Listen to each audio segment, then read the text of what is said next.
साल 2024 में गुरु पूर्णिमा 21 जुलाई को पूरे भारतवर्ष में उत्साह और उमंग के साथ मनाई जाएगी।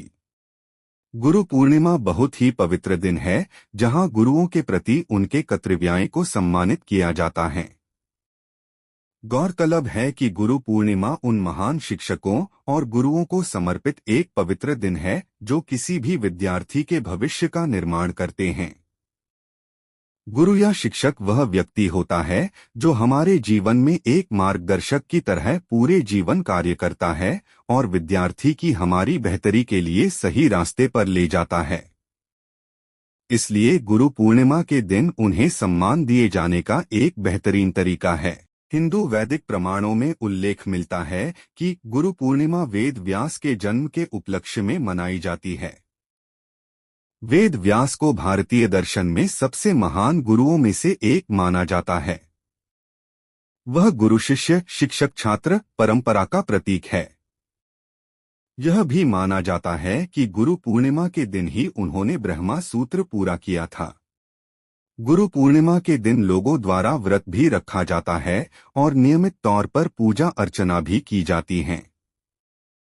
इस लेख के जरिए हम आपके साथ गुरु पूर्णिमा की कथा साझा करने जा रहे हैं, जो आप व्रत वाले दिन पढ़ सकते हैं। इसके साथ ही अपने परिजनों के साथ इस कथा को साझा कर सकते हैं। हम इस वीडियो के जरिए आपके साथ गुरु पूर्णिमा की दो प्रचलित कथाओं को साझा कर रहे हैं।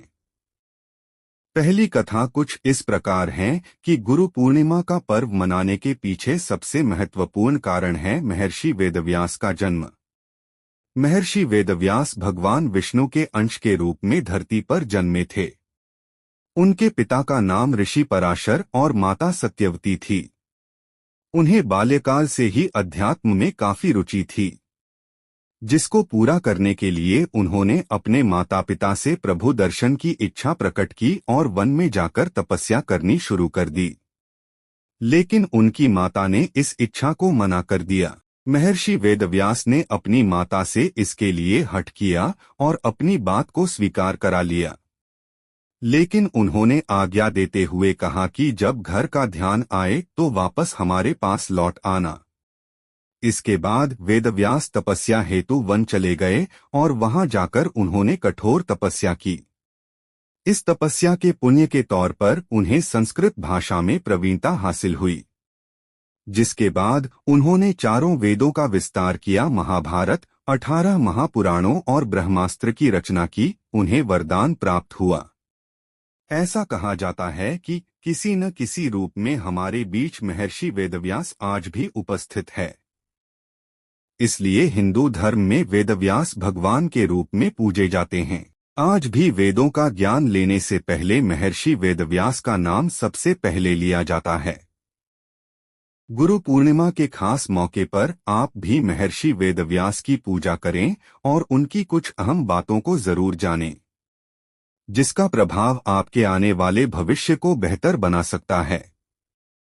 जैसे कि हम बता चुके हैं कि गुरु पूर्णिमा के पावन मौके पर हिंदू भक्त अपने गुरु को श्रद्धापूर्वक नमन करते हैं और उनसे आशीर्वाद लेते हैं। दूसरी कथा कुछ इस प्रकार है। एक बार की बात है, आदि शंकराचार्य अपने एक शिष्य के साथ गुरु का महत्व सिद्ध करने के लिए एक यात्रा पर निकले।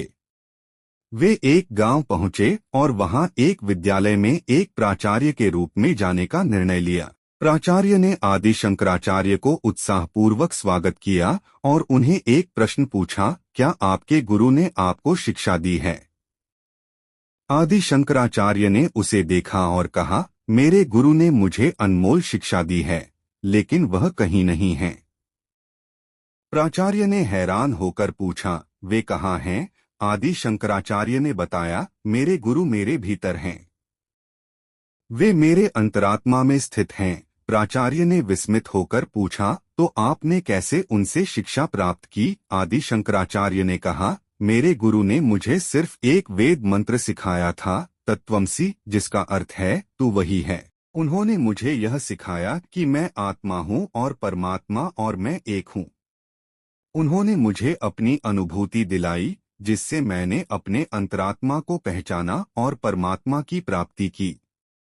इस कथा से प्रकट होता है कि गुरु का महत्व अत्यंत उच्च होता है। गुरु हमें दिशा देते हैं, ज्ञान का प्रकाश दिलाते हैं और हमें सही मार्ग पर ले जाते हैं।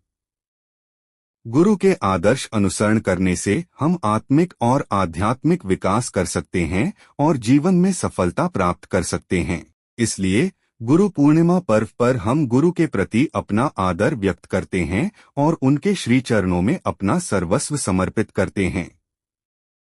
हमारे इस वीडियो पोस्ट पर आपका मूल्यवान समय देने के लिए आपका हृदय से आभार।